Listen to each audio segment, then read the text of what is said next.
Semenjak keberadaan Conservation Response Unit atau CRU Sampoinet Kabupaten Aceh Jaya, warga sekitar mulai aman dari konflik gajah liar yang sering memasuki perkebunan seperti yang selama ini dikeluhkan oleh petani setempat. Bahkan keberadaan CRU di daerah tersebut juga mulai banyak mengunjungi sebagai tujuan tempat wisata.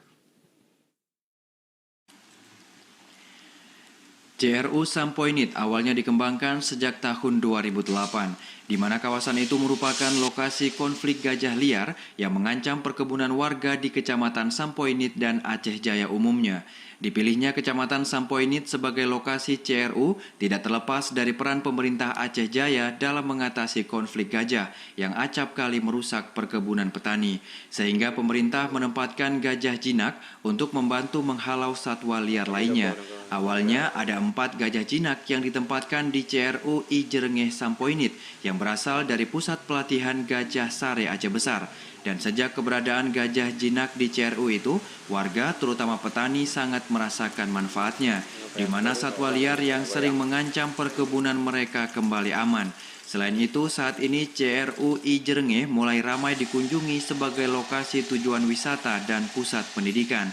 Koordinator CRU I Jerengeh Sampoinet, Samsul Rizal mengatakan, saat ini ada 3 gajah jinak yang mereka jaga.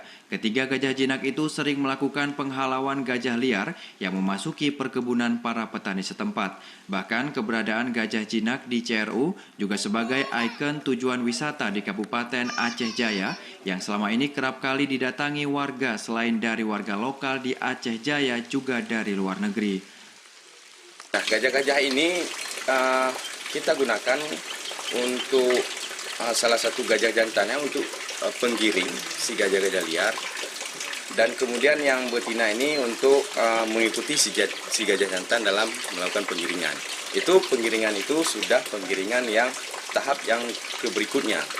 Di CRU Sampoinet, para warga selain bisa melihat gajah jinak juga di sekitar CRU, para warga juga bisa menikmati wisata hutan lainnya yang tidak kalah dari kabupaten lain di Provinsi Aceh. Dari Aceh Jaya, Musliadi, TVRI Aceh melaporkan.